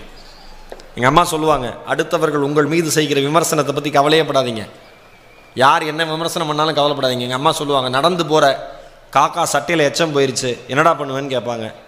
அம்மா அதை தொடச்சிட்டு நல்லா அதை கரையெல்லாம் போகிற மாதிரி கழுவிட்டு நான் அப்படியே என்னோட எந்த இடத்துக்கு போகிறேனோ அந்த இடத்துக்கு போயிடுவோம்மா. அடுத்தவர்கள் பண்ணுற விமர்சனமும் அந்த மாதிரி தான், காக்கா எச்சம் மாதிரி அதை கழுவி தொடச்சிட்டு போயிட்டே இருக்கணும். அதுக்காக சட்டையும் மாற்றக்கூடாது, சங்கடமும் படக்கூடாதும்பாங்க. வெறியோடு வாங்க சார். நாம் ஜெயிச்சு வந்தோங்கிறதுக்கான பெருமையை வேற சார் இந்த உலகத்தில். இன்றைக்கி இன்ஜினியரிங்கான ஃபியூச்சருங்கிறது மிக பெருசு. சேர்மன் சார் சொன்னது உண்மை. வெளியில் இன்ஜினியரிங் படித்தா வேலை கிடைக்காது, இன்ஜினியரிங் படித்தா வேலை கிடைக்காது. நான் சொன்ன மாதிரி இன்ஜினியர் ஆனால் தான் வேலை கிடைக்கும். பயங்கர ஃபோக்கஸ்டாக இருங்க. இந்த உலகத்தை மாற்றக்கூடிய சக்தி நம் கைகளில் இருக்கிறதுன்னு இருங்க. எல்லாரும் ஏதாவது ஒரு சமயத்தில் ஏதாவது ஒரு நண்பன் இந்த இந்தியாவினுடைய பேரை கொண்டு போய் மேலே விட்டுற மாட்டானா அப்படிங்கிற எண்ணத்தோடு தான் ஒவ்வொரு இந்தியனும் வாழ்ந்து கொண்டு இருக்கிறார். நம்ம எல்லாருமே சோசியல் மீடியாவில் பேசுகிறோம், நம்ம எல்லாருமே பெருசாக தனித்தனியாக பேசுகிறோம். ஆனால் செயல்னு வரப்போ யாரும் எதுவும் பண்ணுறதில்ல. அதுதான் இந்த நாட்டினுடைய சாபக்கேடு. ஒன்றுமே செய்கிறது கிடையாது. பொள்ளாச்சி இஷ்யூ பற்றி அவ்வளோ கொதிச்சு அவன் 1000 வீடியோ, ஓகே ஃபைனலாக ரிசல்ட் என்ன? களத்தில் நின்று யார் பேசுனா? யாரும் கிடையாது. இன்னைக்கு உலகத்தினுடைய பாதை இதுதான். நீங்கள் புரிஞ்சுங்க. நீங்கள் ஜெயிச்சா நீங்கள் சார் ஒரு விஷயம் சொல்கிறேன். உங்களுக்கு 4 ஏழை குழந்தைங்களை படிக்க வைக்கணும்னு என்ன இருக்குது? ஏன்? நீங்கள் கஷ்டப்பட்டு படிச்சிங்க, அதுக்கு உங்கள்கிட்ட காசு இருக்கணும்ல, அதுக்கு படிக்கணும்ல, அதுக்கு சம்பாதிக்கணும்ல, அதுக்கு பெரிய இடத்துல நீங்கள் பதவி வகிக்கணும்ல. தயவு செஞ்சு போங்க. இந்த உலகத்தையே கட்டி ஆளுகிற சக்தி நம் கைகளுக்கு மட்டும்தான் இருக்கிறது என்று நம்புங்கள். நான் எது தெரியுமா பெருமையாக நினைப்பேன்? எனக்கு விஜய் நண்பர் அறிமுகப்படுத்துகிறப்ப சொன்னார்ல, விஜய் டிவியினுடைய சிறந்த தொகுப்பாளர் விருது கிடச்சது, இன்னும் நிறைய விருதுகள் கிடச்சது. அதெல்லாம் எனக்கு பெருமையாக கிடையாது. நான் படித்த பள்ளிக்கும் நான் படித்த கல்லூரிக்கும் சிறப்பு விருந்தினராக சென்ற நாள் தான் என் வாழ்க்கையில் எனக்கு கிடைத்த ஆஸ்கர் விருது. அது சேர்மேன் சார் சொன்னார், அடுத்த 5 வருஷமோ 10 வருஷமோ நீங்களே இங்கே சீஃப் கெஸ்ட்டாக வரணும், நாங்கள் பார்க்கணுன்னார். அதுதான் பெஸ்ட். சில பேர் படித்து முடிச்சுட்டு கேம்பஸ்குள்ளே வரதுக்கு சங்கடப்படுவான். அவ்வளோ நல்ல பேர் எடுத்திருப்பான். அரியர் எக்ஸாம் எழுதுறதுக்கு வாடா, அதை பற்றி ஏதாவது டவுட்டு கேள்றான்னா அப்பாவை கூப்பிடுவான், அம்மாவை கூப்பிடுவான், அண்ணனை கூப்பிடுவான், அக்காவை கூப்பிடுவான், சித்தப்பாவை கூப்பிடுவான். ஒரு 5-6 பேரோட சொந்தக்காரன் கல்யாணத்துக்கு வர மாதிரி வருவான். ஏன்னா அப்போ தான் அசிங்கமாக பேச மாட்டாங்க, திட்ட மாட்டாங்கன்னு. ஏன் இந்த சங்கடம்? நீங்கள் படித்து நீங்கள் ஒன்றும் இல்லை, தோல்வி சகஜம்தான். நீங்கள் அரியர் வச்சுருங்க, பிரச்சனையே கிடையாது. வைக்கக்கூடாது. ஒருவேளை வச்சுருக்கீங்கன்னா பிரச்சனை இல்லை. ஆனால் நீங்கள் அரியர் வச்சதுக்கப்புறம் இந்த கேம்பஸ்குள்ளே வரப்ப உங்களுடைய பேராசிரியர்கள் இவன் ஜெயிப்பாண்டா அப்படிங்கிற நம்பிக்கையோடு உங்களை பார்க்கிற மனிதர்களாக நீங்கள் இருந்தால் நிச்சயம் வாழ்க்கையில் ஜெயிப்பீங்க. நம்ம பண்ணுற தப்பே எதெல்லாம் ஒஸ்ட்டோ எவ்வளோ ஒஸ்ட்டோ எல்லாத்தையும் அந்த 4 வருஷம் பண்ணிடுறது. அப்புறம் வேலை கிடைக்கலங்கிறது எங்கே கிடைக்கும்? உயிரோடு இருக்கோமேன்னு சந்தோஷப்படணும் நம்ம பண்ண வேலைக்கெல்லாம். தயவு செஞ்சு வாழ்க்கையில் கொஞ்சமாவது சீரியஸாக இருங்க. அம்மா அப்பாவை மதிங்க. படித்த இன்ஸ்டியூஷனுக்கு என்னடா பெருமையை தேடித்தர முடியும்னு யோசிங்க. நீங்கள் இருக்கிற ஃபீல்டில் நீங்கள் எடுத்த துறையில் அடுத்து என்னென்ன பெருசாக சாதிக்க முடியுங்கிற ஒரு சிந்தனையோடு இருங்க. ஒரு குருவுக்கு மரியாதை தருகிற ஒரு ஆட்களாக இருங்க. எப்பயுமே எல்லாருக்கும் வாழ்க்கையில் எல்லா தருணங்களும் அவ்வளோ எளிமையாக அமைஞ்சிடாது. ரொம்ப கஷ்டப்பட்டு சார் நான் என்ன சொல்கிறேன்னா, எங்கள் அப்பா இன்ஜினியர், நான் இன்ஜினியர், எங்கள் அப்பா டாக்டர், நான் டாக்டர், எங்கள் அப்பா ஒரு பிஸ்னஸ்மேன், நான் ஒரு பிஸ்னஸ்மேன், எங்கள் அப்பா ஒரு பொலிட்டிஷியன், நான் ஒரு பொலிட்டிஷியன். இது பெருமையே இல்லைல்ல சார். எங்கள் அப்பா இந்த சமயபுரத்துக்கு கோயில் பக்கத்தில் டீ கடையில் வேலை செய்கிற ஒரு சாதாரண ஆள் சார். அதுக்கு அப்படியே ஆப்போசிட் பார்த்தீங்கன்னா ராமகிருஷ்ணா இன்ஜினியரிங் காலேஜ் சார். அங்கே படித்து நான் இன்றைக்கி டிசிஎஸ்சியில் பிளேஸ்மெண்ட் வாங்கியிருக்கேன் சார். இவன் தான் சாதனையாளன், இந்த பெண்மணி தான் சாதனையாளர். கரெக்டாக? எங்கள் அப்பாவுக்கு எல்லாம் இருக்குது, எனக்கு எல்லாம் இருக்குது. இதில் என்ன பெருமை? எங்கள் அப்பாவுக்கு எதுவுமே இல்லை, நான் இனிமேல் எங்கள் அப்பாவுக்கு எல்லாமே இருப்பேன். அதுதான் பெருமை வாழ்க்கையில், அதுதான் அச்சீவ்மெண்ட் வாழ்க்கையில். என்ன சந்தோஷம்! நீங்கள் இங்கே இந்த பிளேஸ்மெண்ட் வாங்கிட்டு கீழே இறங்கி போகிறப்ப அந்த பெற்றோருடைய முகத்தெல்லாம் பார்க்குறேன். எவ்வளோ மகிழ்ச்சி, எவ்வளோ சந்தோஷம், எவ்வளோ பெருமையாக. இன்றைக்கி நாளையிலிருந்து ஆரம்பிச்சிருவாங்க அத்தனை சொந்தக்காரனுக்கு ஃபோன் போடுறதுக்கு. எனக்கு தெரிஞ்சு இன்றைக்கே சில பெண்கள் கொஞ்சம் அட்வான்ஸ்டு மம்மி டேடிலாம் இருக்காங்க, வாட்ஸ்அப் குரூப் வச்சுக்கிட்டு. அவங்களாம் இப்போயே ஃபோட்டோ எடுத்து அப்லோட் பண்ணியிருப்பாங்க. காட் பிளேஸ்மெண்ட் டுடே அப்படின்னு போட்டு டக்குன்னு ஒரு ஃபோட்டோ டைம் சொந்தக்காரன் குரூப்பில். இன்றைக்கி பல பேர் வீட்டில் வயிறு எரிஞ்சுக்கிட்டு இருக்கும், தக்க தக்க தக்க தக்க தக்கன். சார் வாழ்க்கையில் சொந்தக்காரன் வயிறு எரிய வச்சு வாழ்கிறதே ஒரு சந்தோஷம் சார். படித்து ஜெயிச்சு திமிரா இருந்து நம்ம நல்லா இருக்கோங்கிறத நான் ஒவ்வொரு காரும் வாங்குறப்ப ஒவ்வொரு ஃபோட்டோ எடுத்து என் சொந்தக்காரன் ஒருத்தர் இருக்கார் அமுச்சு விட்ருவேன். ஏன்னா அந்த ஆள் தான் நாங்கள் குடும்பத்தோட காரில் போகிறப்ப அவங்க காரில் போகிறப்ப பாதி வெளியில் இறக்கி விட்டார். எங்களுக்கு அன்கம்ஃபர்டபுளாக இருக்குது நீங்களே இறங்கி பஸ்ஸில் வாங்கினார். நாங்கள் காரில் போகிறோன்னே சொல்ல அந்த ஆளே ஏற்றி அந்த ஆளே இறக்கி விட்டான். எனக்கு அதுலேருந்து ஒரு பெரிய கோபம். நிறைய பேர் கேட்பாங்க எதுக்குங்க இவ்வளோ கார் தேவையில்லாமல் வெறி. வாழ்க்கையில் என்ன பெரிய காரு, அவன் வீட்டில் என்னென்ன கார் இருக்கோ அதோட 10 மடங்கு இருக்குன்னு வெறி. ஒரு ஸ்டேஜில் என்ன பண்ணேன்னா சேர்மன் சார், காரை வாங்கி தான் நான் ஃபோட்டோ அனுப்பிச்சிட்டு இருந்தேன். கார் வாங்குறதுக்காக நம்ம ஒரு 10 காரை பார்ப்போம்ல, அதையும் எடுத்து அனுப்ப ஆரம்பித்தேன். அவன் உடனே என்ன போன மாதம் தானே வாங்கினேன், பரவாயில்ல just my new toy time. அவன் அப்படியே அங்கே தூங்கக்கூடாது, குடும்பத்தோட தக்க தக்க தக்கதான் எரியணும், நெருப்பில் கையை வச்சுக்கணும். சார் நான் என்ன சொல்கிறேன் சார், நாம் அழுகிற பொழுது நம் கண்ணீரை துடைத்து விடுகிற கரங்கள் தான் நம் வாழ்க்கையில் நாம் நேசிக்கக்கூடிய கரங்கள். மறந்துடாதீங்க. நீங்கள் பெரிய ஆள் ஆனதுக்கப்புறம் 1,00,000 பேர் வருவாங்க, கோடி பேர் வருவாங்க. கஷ்டப்படுறப்ப இந்த நிறுவனம்னு ஒன்று ஆரம்பிக்கிறப்ப எத்தனை பேர் எத்தனை சொல்லியிருப்பாங்க, ஏங்க இன்ஜினியரிங் காலேஜ் ஆரம்பிக்கிறீங்க, இன்ஜினியரிங் காலேஜ் இல்லாததான் நீங்கள் பண்ண போகிறீங்க, புதுசாக என்ன போகிறீங்கன்னா எவ்வளோ விமர்சனங்கள் வந்திருக்கும். நம்ம கரூரில் நீங்கள் திருச்சி கேம்பஸ் ஆரம்பிக்கிறப்ப இன்றைக்கி ராமகிருஷ்ணா காலேஜ் ஓகே பிளேஸ்மெண்ட்டில் கிட்டத்தட்ட ஒரு 80% அவங்க அச்சீவ் பண்ணிடுவாங்க, அருமையான ரிசல்ட்டு, பசங்க ஒழுக்கமாக படிச்சுட்டு வெளியில் வருவாங்கன்னு இவ்வளோ பெரிய பேர் எடுத்ததுக்கப்புறம் எல்லாரும் என்ன சொல்லுவாங்க, அதே 10 வருஷத்துக்கு முன்னாடி சொன்னவங்கலாம் எனக்கு அப்பயே தெரியுங்க நீங்கள் காலேஜ் நல்லா பண்ணுவீங்கன்னு. டேய் 10 வருஷம் முன்னாடி அப்படி சொன்னேன், அது வேற வாய் அப்படிமா நட்டா. விமர்சனங்கள் வந்துகிட்டே தான் இருக்கும், கவலையே படக்கூடாது. எவெல்லாம் நம்ம தோத்துருவோம் நினைச்சோமோ அவன் முன்னாடி ஜெயிக்கிறது மாதிரி ஒரு சந்தோஷம் வாழ்க்கையில் வேற எதுவுமே கிடையாது. ஜெயிச்சு காமிக்கணும், மிகப்பெரிய லெவலில் ஜெயிச்சு காமிக்கணும். இது மிஸ்டர் பீன் எல்லாருக்கும் பிடிக்கும்ல இல்ல, எப்பயுமே எப்போ தெரியாதவங்கலாம் தயவு செஞ்சு போய் பாருங்க. வாழ்க்கையில் எவ்வளோ பிரச்சனை இருந்தாலும் அவ்வளோ சிரிப்பு வரும். அந்த மனுஷனுக்கு திக்குவாய், பேச்சு குறைபாடு உள்ள ஒரு மனிதர் மிஸ்டர் பீன். ஆனால் நடிக்கணும்னு ஆசை. முதல்ல எடுத்தோன்னே தலைவர் சூப்பர் ஸ்டார் ஆகணும்னு சினிமாவுக்கு போயிருக்காப்புல. சார் நடிக்கிறோம், இங்கே வா டயலாக் கொடுத்து படிக்க சொல்லியிருக்காங்க. தந்தி அடிச்சிருக்காப்புல, டங்க டங்க டங்க டங்க. என்னடா எப்போ படித்து முடிப்ப? முடிச்சிருவேன் சார். ரிஜெக்டு. சரி டிவிக்கு போகலாம், ரிஜெக்டு ரிஜெக்ட் ரிஜெக்ட் ரிஜெக்ட். அப்புறம் யோசிச்சிருக்காப்புல, பேச்சு குறைபாடுனால தான் இவ்வளோ ரிஜெக்ஷனோ, அதை சரி பண்ணுவோன்னு சரி பண்ணியிருக்காரு, மறுபடியும் ரிஜெக்ஷனு. என்ன பண்ணுறதுனே தெரியல. இவனுக்கு எவனுமே சரி பண்ண வர மாட்டான், நம்ம திறமை நாம தாண்ட அந்த உலகத்தை காமிக்கணும்னு அவரே ப்ரொடக்ஷனில் ஓன் ப்ரொடக்ஷனில் சிம்பிளாக மிஸ்டர் பீன் ஒன்று ஆரம்பிச்சிருக்காரு. உலகமே யாருமே எதிர்பார்க்காத வகையில் super duper hit, super duper hit. அந்த மனுஷன் இன்னைக்கு அந்த மனுஷனுடைய சொத்து மதிப்பு மினிமம் 1000 கோடி இருக்கும். ரிஜெக்ஷன் இருந்தால் தான் வாழ்க்கையில் நமக்கு சந்தோஷமே.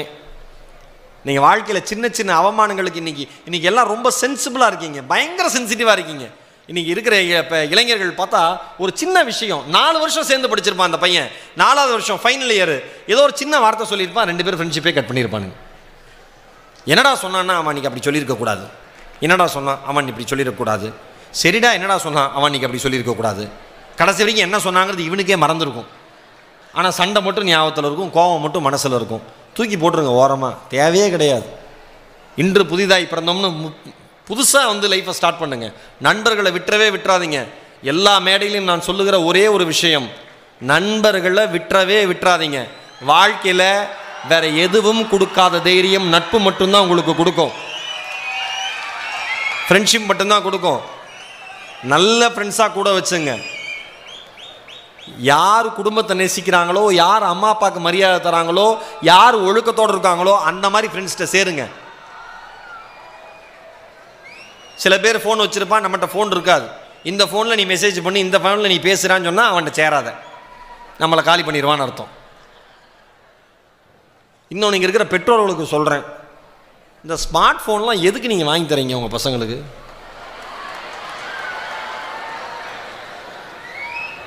அன்றைக்கி ஒரு அம்மாட்ட கேட்குறேன், எதுக்காப்பா நான் 30,000 ரூபாய்க்கு ஃபோன் வாங்கி கொடுத்த பையனுக்குன்னு கேட்குறேன். அந்த அக்கா சொல்லுது, 3 நாளாக சாப்பிடல தம்பி. எவனாவது 3 நாள் சாப்பிடாமல் இருப்பானா? திருட்டு பையன் வீட்டில் சாப்பிடாம வெளியில் சாப்பிட்ருப்பான், ஃப்ரெண்ட்ஸோடு சாப்பிட்ருப்பான். இந்த அம்மாவுக்கு வீட்டில் சாப்பிட்லன்னு வருத்தம், 3 நாளாக சாப்பிடல, அது மனசு கஷ்டமாக இருக்குப்பா, பேசவே மாட்டேங்கிறான்பா, பேசலைன்னா போயிட்டு போகிறான், அடுத்த 3 நாள் கழித்து பேசுவான். அம்மா அப்பாவோட வீக்னஸ் இவனுக்கு தெரியும், என்ன பண்ணால் வாங்கி கொடுப்பாங்கன்னு. ஒன்று சொல்லவா, நீங்கள் சம்பாதிச்சு வாங்குகிற 1100 கூட ஸ்மார்ட் ஃபோனாக இருக்கும், உங்கள் அம்மா அப்பா காசில் வாங்குகிற ஆப்பிள் ஐஃபோன் கூட 1100 தான் இருக்கும். ஏன்னா நீங்கள் யாருமே ஸ்மார்ட் ஃபோனை ஸ்மார்ட்டாக யூஸ் பண்ணுறதில்ல.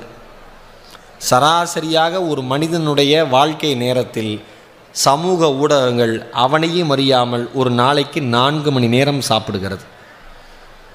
உங்களுக்கு ஒரு ஃபேஸ்புக்கு, ஒரு ட்விட்டர், இல்லை ஃபேஸ்புக்கு இன்ஸ்டா அக்கௌண்ட் இருந்ததுன்னா ஒரு நாளைக்கு 4 மணி நேரம் 4 மணி நேரம் நீங்கள் லூஸ் பண்ணுறீங்க, மறந்துடாதீங்க. யோசிச்சு பாருங்கள், படை சொறி சிறங்கு செல்ஃபோன். இனிமேல் இந்த வியாதிக்கெலாம் ஒட்டுவான்ல, படை சொறி சிறங்குக்கு அணுகுவோம் அப்படின்னு போட்டிருப்பான், அதோட செல்ஃபோனை சேர்த்திடலாம். ஏன்னா மெசேஜே வந்திருக்காது, நமக்கு தெரியும் ஏன் அனுப்ப போகிறான், ஆனாலும் எடுத்து பார்க்குறது, வந்த மெசேஜ் ஒரு தடவை பார்க்குறது, இருக்கிற ஃபோட்டோவை மறுபடியும் கலர் கரெக்ஷன் பண்ணுறது. 4 மணி நேரம் போகுது சராசரியாக சமூக ஊடகங்களில். அந்த 4 மணி நேரம் நீங்கள் வந்து எஃபெக்டிவாக யூஸ் பண்ணிங்கன்னா எவ்வளோ பெரிய விஷயத்தை சாதிக்கலாம். சார் ஒரு வேறு விஷயம் சார் நான் சொல்கிறேன், எந்த மனிதன் படிக்கிற காலத்தில் எந்த மாணவன் அல்லது மாணவி கையில் செல்ஃபோன் அதிக நேரம் இல்லாமல் இருக்கிறதோ அவர்களுடைய வாழ்க்கை அவர்கள் கைகளில் பத்திரமாக இருக்கிறது என்று அர்த்தம். எந்த மாணவன் மாணவி கையில் செல்ஃபோன் அதிக நேரம் இருக்கிறதோ அவர்கள் கையில் அவர்கள் வாழ்க்கை இல்லை என்று அர்த்தம். இன்னைக்கு வந்து செல்ஃபோன் இல்லைன்னா ஒன்றுமே இல்லை, எல்லாம் வாட்ஸ்அப் தான். ஒரே ரூமில் அவன் அங்கே உட்காந்துருக்கான், இவன் இங்கே உட்காந்துருக்கான், வாட்ஸ்அப். ஹைடி சாப்பிட போகலாமா, இங்கே கேளம் சாப்பிட போகலாமான்னு கேட்க மாட்டாங்க. இன்னும் சில பேர் இருக்கான் அதிமேதாவி, சார் இன்றைக்கி 2 GB சார், இன்றைக்கே செலவு பண்ணிடணும். இன்றைக்கி 1 GB போச்சுன்னா இன்றைக்கி போச்சு சார், அந்த 1 GB ஃபுல்லாக இன்றைக்கி தீர்த்தரணும் சார், நாளைக்கு ஃப்ரெஷ்ஷாக 1 GB ஆரம்பிக்கும், அதனால் இந்த வீடியோ பார்க்குறேன் சார், மற்றபடி எனக்கு பார்க்கணுன்னு இன்ட்ரெஸ்ட் கிடையாது. அந்த ஜிபி கலை பண்ணணும், காசு கட்டியிருக்கேன், அதை அழிச்சிடணும், நானும் அழிஞ்சிடணும், இதான் சார் லட்சியமே. என்னையா லாஜிக் வச்சுருக்கீங்க?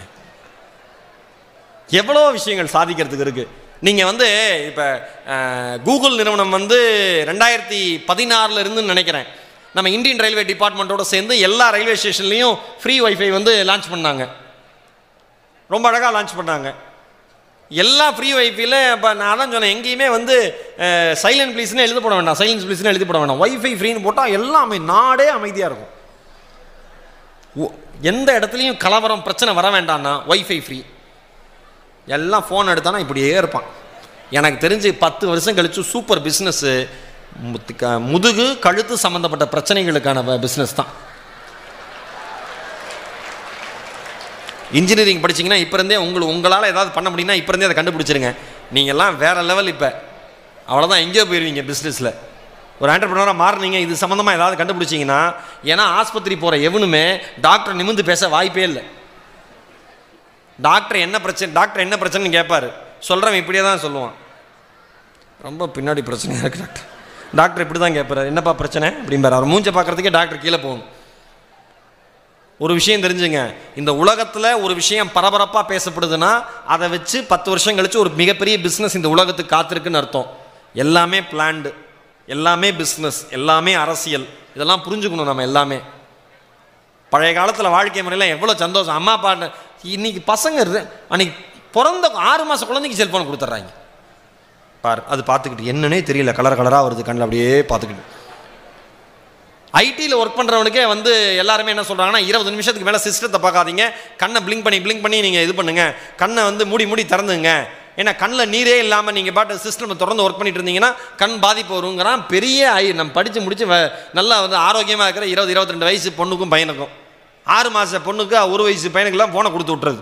ஷேர் ஆட்டோவில் பார்க்குறேன், இன்றைக்கி 4 அக்கா உட்காந்துருக்கு, 4 அக்கா மடியில் 4 குழந்தை இருந்திருக்கு, 4 குழந்தை மடியிலையும் 4 செல்ஃபோன் இருக்குது. இப்படியே பார்த்து ஆட்டிக்கிட்டே போயிட்டே இருக்கு. என்ன வாழ்க்கையில் எங்கே போயிட்டு இருக்கோம்? ஏதாவது ஒரு புதிய கண்டுபிடிப்பு, ஒரு புதிய தீர்வு வேணும்ல இந்த வாழ்க்கையில். மிகப்பெரிய லெவலில் நீங்கள் ஒரு மாற்றத்தை சந்திக்கணும் அப்படின்னா அதற்கு மிகப்பெரிய லெவலில் நீங்கள் வந்து உழைக்க காத்திருக்கணும். வாய்ப்பு, அதாவது சில பேர் சொல்லுவாங்க, சார் வாய்ப்புன்னு ஒன்று தெரிஞ்சிருச்சா அந்த வாய்ப்போட கதவை போய் தட்டுங்கம்பாங்க. நான் அதை சொல்லவே மாட்டேன். வாய்ப்புன்னு ஒன்று கிடச்சிருச்சா வாய்ப்போட கதவை தட்டாதீங்க, கதவை உடைச்சிட்டு உள்ளே போய் வாய்ப்பிட்ட கை கொடுங்க. ஹலோ, ஈரோடு மகேஷ் நீங்கள் அப்படிங்கிற மாதிரி இன்ட்ரடியூஸ் பண்ணிக்க உங்களை. வாய்ப்புக்கு கதவை தட்டுறது, காலிங் பெல் எழுத்துறதுலாம் பழைய காலம். உடச்சிட்டு உள்ளே போய் நம்ம யாரும் ப்ரூவ் பண்ணிடணும். இந்த நாள் அந்த மாதிரி ஒரு நாள். எனக்கு ரொம்ப ரொம்ப மகிழ்ச்சியாக இருக்குது. இவ்வளோ பேர் பிளேஸ்மெண்ட் ஆனதுன்னு கேட்குறதே எனக்கு அவ்வளோ சந்தோஷமாக இருக்குது. ஏன்னா எனக்கு ரொம்ப ரொம்ப தெரிஞ்ச ஒரு பையன், அருமையாக படிக்கிற பையன், கோயம்புத்தூரில் ஒரு இன்ஜினியரிங் காலேஜில் படித்தார். பிஇயில் சூப்பராக ஸ்கோர் பண்ணார். அவருக்கு எம்இ படிக்கணும்னு ஆசை. எம்இயில் சூப்பராக ஸ்கோர் பண்ணார். ஆனால் அவர் நினச்ச மாதிரி ஜாப் கிடைக்கலன்னு மன உளைச்சலாகி டிப்ரெஸ் ஆகி அந்த பையன் கிட்டத்தட்ட 1 வருஷம் சைக்காட்ரிக் ட்ரீட்மெண்ட் எடுத்து அதுக்கப்புறம் இப்போ வெளியில் வந்திருக்கான். அந்த பையனை நார்மல் மோடு கொண்டு வரதுக்கு எங்கள் குடும்பத்தோடு சேர்ந்து கிட்டத்தட்ட 1 வருஷம் அவனோட பயணிக்க வேண்டியிருந்தது. ஒரு வேலைங்கிறது நீங்கள்லாம் ரொம்ப சாதாரணமாக எடுத்துக்கிறீங்களே, அந்த வேலைக்கு பின்னாடி இருக்கிற கனவுகளும் அந்த குடும்பத்தினுடைய ஆசைகளும் மிகப்பெரியது. அந்த வேலைக்கு போய் சம்பாதிச்சு உங்களுடைய பணம் மறந்துடாதீங்க. நீங்கள் வேலை போய் சம்பாதிக்கிற பணம் வந்து சம்பளம் கிடையாது. நீங்கள் வேலைக்கு போய் சம்பாதிக்கிற ஒவ்வொரு ரூபாய் பணமும் உங்கள் குடும்பத்தினுடைய கஷ்டத்தை துடைக்கிற கைகள் என்பதை மறந்து விடாதீர்கள். கண்ணீரை துடைக்கிற கைகள் என்பதை மறந்துடாதீங்க. அவ்வளோ இடத்துல அப்பா கடன் வாங்கியிருக்காரு, அவ்வளோ இடத்துல அம்மா அவமானப்பட்டிருக்காங்க. இதெல்லாம் சேர்ந்து மொத்தமாக தான் உங்களை படிக்க வைக்கிறாங்க. அது அத்தனையும் தீர்க்க வேண்டிய கடமை உங்கள்கிட்ட மட்டும்தான் இருக்குது. தயவு செஞ்சு அந்த வேலையை பாருங்கள். அவமானப்படாமல் அசிங்கப்படாமல் யாருமே வாழ்க்கையில் முன்னுக்கு வர முடியாது. ஆஸ் இன்ஜினியரிங் கிராஜுவேட்டாக நீங்கள் பண்ண வேண்டியது, நீங்கள் வெறும் கிராஜுவேஷன் முடிச்சுட்டு பிளேஸ்மெண்ட் ஆகிட்டு போயிட்டீங்க அப்படிங்கிறது இருக்கக்கூடாது. உங்களுக்குன்னு ஒரு பேஷன் இருக்கணும், அதை நோக்கிய கனவு இருக்கணும், ஏதாவது புதுசாக கண்டுபிடிக்கணும்னு தோணணும், ஒரு பெரிய மாற்றத்தை நோக்கி வரணும்னு தோணணும். இந்த ஒய்ஃபை மேட்டர் சொன்னல, நான் கேரளாவில் ஒரு பையன், ஒரு பேர் கோபின்னு நினைக்கிறேன், நான் மறந்துட்டேன், நான் சொல்கிறேன், எனக்கு பையன் பேர் ஞாபகம் இல்லை. சுமை தூக்குகிற ஒரு தொழிலாளி, கேரளாவில் எர்ணாகுளத்தில் போட்டு சுமை தூக்குகிற ஒரு தொழிலாளி. அவர் ஃப்ரீ ஒய்ஃபை வசதி லான்ச் பண்ணோன்னே அவர் என்ன பண்ணார், அந்தந்த ட்ரெயின் வரப்போ மட்டும் லக்கேஜ்லாம் கொண்டு போய் வச்சுட்டு காசு வாங்கிட்டு மீதி இருக்கிற நேரத்தில் ரயில்வே ஸ்டேஷனில் உட்காந்து கேரளாவில் இருக்கிற சர்வீஸ் கமிஷன் எக்ஸாம் எழுதி பாஸ் பண்ணி இன்னைக்கு கவர்மெண்ட் போஸ்டிங் வாங்கிட்டு வந்தால். யார்? கேரளாவில் ரயில்வே ஸ்டேஷனில் சுமை தூக்குகிற தொழிலாளி. பக்கத்திலேயே ஒருத்தன் ஃப்ரீ ஒய்ஃபை. இந்த நடிகர் என்ன படம் நடிக்கிறார், இந்த நடிகை என்ன படம் நடித்தார், இந்த நடிகைக்கு உண்மையாக திருமணம் ஆச்சா, எப்படி உருப்பட? அவன் பேக் எடுத்து வச்சுட்டு அவன் பிக்கப் ஆகி போயிட்டான். நாம் ட்ராப் பண்ணி நாம் ட்ராப் ஆகிட்டோம். அழகாக அதான் சேர்மன் சொன்னார். எனக்கு தெரிஞ்சு நான் நினைக்கிறேன் ஸ்ரீகாந்த் சார், சோஷியல் மீடியாவையும் நம்ம வந்து இன்டர்நெட்டையும் எப்படி யூஸ் பண்ணணுங்கிறது கூட இனிமேல் ஒரு படிப்பாக வரக்கூடிய வாய்ப்பு இருக்கிறது. எனக்கு தெரிஞ்சு வர வாய்ப்பு இருக்குது, நிச்சயமாக வரும். நீங்கள் எப்படி அது ஒரு கோர்ஸாக மாறிடும். என்ன சார்? ஃப்ரீ ஃபார்வேர்டையா போதுன்றீங்களா? கரெக்டு தான். எனக்கு தெரிஞ்சு அது எல்லாமே நடக்கும். அதுக்கான ஏன்னா அவ்வளோ தூரம் நம்ம வந்து கொலவெறியாக யூஸ் பண்ணுறோம் ஃபோனை. இந்தியாவில் வறுமை கோட்டு கீழே அவ்வளோ பேர் இருக்கான், மொபைல் வச்சுருக்கிறேன் அதை விட அதிகமாக இருக்கான். என்னன்னே புரியல. எவன்கிட்ட பார்த்தாலும் ஐஃபோன் இருக்குட்டு, என்னடா நீ சம்பாதிக்கிறேன்னு கேட்டால் 5000 ரூபாங்கிறான். எப்படி ஐஃபோன் வாங்கினேங்கிறேன். எனக்கு இதான் சார் லட்சியம். வேறு என்ன லட்சியம் உனக்கு இருக்குது? வேறு ஒன்றும் இல்லை சார், என் லட்சியத்தை நான் அடைந்து விட்டேன். என்ன அது? போலி கௌரவத்திற்கும் போலி வாழ்க்கைக்கும் தயவு செய்து இன்றைக்கு இருக்கிற இளைஞர்கள் அடிமையாகாதீர்கள். ஒரு சந்தோஷமான வாழ்க்கை நீங்கள் வாழணும், ஒரு நிம்மதியான வாழ்க்கை நீங்கள் வாழணும் அப்படின்னா அது நீங்கள் வெற்றி பெற்றால் மட்டும்தான் வாழ முடியும். நிறைய உதாரணங்கள் இருக்காங்க. நிறைய பேர் சொல்லுவாங்க படிக்காமல் ஜெயிச்சாங்க, படிக்காமல் ஜெயிச்சாங்க, படிக்காமல் ஜெயிச்சாங்கன்னு. படிக்காமல் ஜெயிச்ச 10 பேரை மட்டும்தான் உங்களால் உதாரணமாக சொல்ல முடியும். படித்து ஜெயிச்ச கோடி பேரை இந்த உலகத்தில் என்னால் உதாரணம் சொல்ல முடியும். அதனால் எவனோ சொல்கிறான், அவன் 3வது வரைக்கும் படித்தான் பெரிய ஆள் ஆகிட்டான், இவன் 10வது பாதியில் எடுத்தான் பெரிய ஆள் ஆகிட்டான், இவன் ஹோட்டல் வச்சான் பெரிய ஆள் ஆகிட்டான், அதெல்லாம் ஓகே. ஒரு 10 பேருக்கு 5 பேருக்கு நடக்கும். படித்தா மட்டும்தான் வாழ்க்கை மாறும், படித்தா மட்டும்தான் தலையெழுத்து மாறும், படித்தா மட்டும்தான் ஒரு சொசைட்டி அடுத்த லெவலுக்கு போகும், படித்தா மட்டும்தான் ஒரு வெளிநாடு நம் நாட்டை பார்த்து மிகப்பெரிய ஆச்சரியம் அடையும். இந்தியாவில் தான் இளைஞர்கள் சக்தி அதிகங்கிறோம், இந்தியா தான் இளைஞர்களை கொண்டாடுதுங்கிறோம், உலகத்தினுடைய மிகப்பெரிய வல்லரசு ஆகிறதுக்கு இந்தியாவுக்கு தான் வாய்ப்பு இருக்குங்கிறோம். எல்லாம் சொல்லிகிட்டே இருந்தால் பத்தாது, செயல்களில் இருக்க வேண்டும். எனக்கு தெரிஞ்சு அப்துல் கலாம் அவர்கள் நம்பின மாதிரி இன்ஜினியரிங் ஸ்டூடெண்ட்ஸால் மட்டும்தான் ஒரு மிகப்பெரிய தொழிற்புரட்சி. ஏன்னா ஒவ்வொரு ஸ்டேஜ்லேயும் ஒவ்வொரு ரெவல்யூஷன் வரும் இல்லையா, ஒவ்வொரு புரட்சி வரும். பசுமை புரட்சி வந்துச்சு, அடுத்து வந்து இண்டஸ்ட்ரியல் ரெவல்யூஷன் வந்துச்சு. இன்றைக்கி எப்படின்னா நாலேஜ் ரெவல்யூஷன். இன்றைக்கி இருக்கிற பீரியட் ஆஃப் டைம் என்னென்னா அறிவு புரட்சி தான். எவன்லாம் அறிவில் சிறந்த ஆளாக இருக்கானோ, எவன்லாம் டெக்னிக்கலை வந்து தன்னுடைய சொசைட்டிக்கு தகுந்த மாதிரி டெக்னாலஜியை பயன்படுத்துகிறானோ அந்த ரெவல்யூஷன் தான் இன்றைக்கி தேவையான ரெவல்யூஷன். அந்த புரட்சியை உருவாக்குகிற மனிதர்களாக நீங்கள் வருவீர்கள் என்பது என்னுடைய நம்பிக்கை. உங்கள் அனைவருக்கும் என்னுடைய மனம் நிறைந்த வாழ்த்துக்கள். இன்றைக்கி வேலை கிடைச்சவங்க அத்தனை பேரும் அடுத்தடுத்து உயரத்திற்கு போங்க. வேலை கிடைக்காமல் இருக்கிற என்னுடைய அன்பு சகோதரர்களும் சகோதரிகளும் மிக சீக்கிரம் உங்களுக்கு வேலை கிடைக்கிறதுக்கு என்னுடைய பிரார்த்தனைகள், அதற்கான உழைப்பையும் நீங்கள் கொடுங்கள். இந்த அருமையான வாய்ப்பை ஏற்படுத்திய இந்த கல்லூரி நிர்வாகத்திற்கும் அன்பு சேர்மன் அவர்களுக்கும் முதல்வர்களுக்கும் என்னை எப்பொழுதும் அழைத்து பேசுகிற நவாஸ் அவர்களுக்கும் இந்த இனிமையான நேரத்தில் என்னுடைய மனம் நிறைந்த நன்றிகளை சொல்லி, வாழ்வது ஒரு முறை, இனி வாழட்டும் இனி வருகிற தலைமுறை. பிறப்பு தரித்திரமாக இருந்தாலும் இறப்பு சரித்திரமாக இருக்கட்டும். வாய்ப்பிற்கு நன்றி. வணக்கம். வணக்கம்.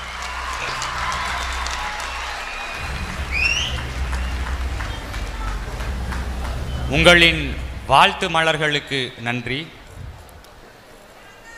உதிர்ந்த நம் வாழ்வின் உன்னத நொடிகளாய் பள்ளி இருக்க, விருந்திருக்கும் மொட்டுக்களாய் கல்லூரிகள் இதோ.